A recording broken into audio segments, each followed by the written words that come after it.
So first of all, I want to congratulate Heather and the women's soccer team. I don't know a darn thing about the sport, but that last kick was amazing. And congratulations to them. It's going to be awesome to have so many people from the University of New Mexico in Provo this weekend on Friday and Saturday. It'll be Albuquerque and Utah. Will you guys be there Saturday too? Or We will not. We fly out Friday night. We've had those flights planned for weeks, maybe months. So we actually fly out Friday after the race. So we're going into the regional. Top 2 teams automatically qualify for the NCAA championship. There's 9 regions, 18 teams automatically qualify, and there's 13 at-large spots for the NCAA championships. Our region, the Mountain region, is very deep with, I think, 3 of the top 4 teams in the country with BYU, Colorado, and ourselves. So that means one team is not going to be the automatic qualifier and has to result on an at-large bid. Our region is lucky enough to be very deep, so we anticipate quite a few teams coming out of our region. Out of the 13 at-large, I would anticipate probably 4 to 5 coming out of our region additionally. Coach, your last performance, pretty dominant. Did they exceed your expectations, and what are you expecting from the regional? Yeah, they did. I never thought they would run.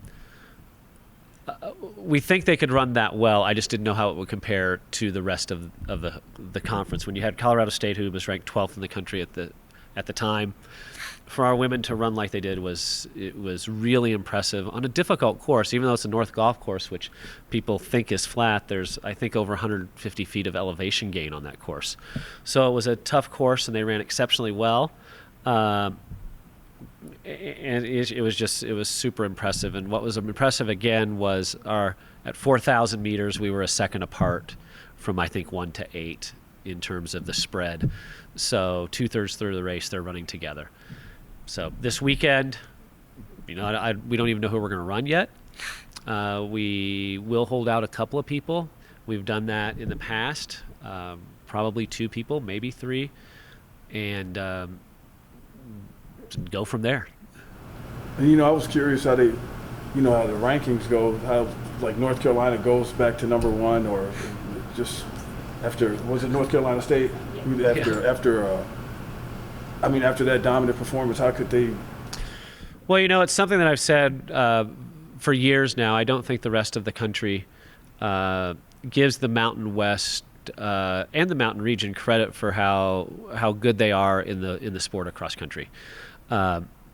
It's something that the Mountain West Conference, with 4 teams ranked on the men's side and 3 teams ranked on the women's side, it's traditionally very good and has been for years now. But in times like this, rankings, we're literally down to the point where they truly don't mean anything. They're not part of our selection criteria for at-large selection. The rankings mean nothing. So when you get there and you have people that vote on that, that's how they see it. They see the ACC as a more powerful conference, and that's fine for them. We know in the Mountain West that our conference is exceptional. We have been like that for years, and it's not like it's an overnight thing. It's we're going on a decade of really, really good distance running within the Mountain West. How's training been since the conference championship? Exceptional. This was our last hard week, and in fact, today was the last hard practice. Everything now is making sure that we're injury and illness free. Knock on wood, we are now. So that's our goal now moving forward. Literally the last hard workout was today for some of them. Some of them was a little easier. So like we were actually talking to one of the women during the rep. Literally, this is the last rep prior to the national championship, because after this we will not do anything difficult or strenuous at all. Do you find it difficult, after such success like that, to keep them engaged and pedal to the metal when you come into a weekend like this, or do you just have natural personalities on your team where they take it and run with it? Well, we have to back off just a little bit, because at some point you do run out of gas. So the goals for this weekend are a little different than what they are for the conference championships. The goal for this weekend is survive and advance and get to the national championship as healthy as you can be and happy.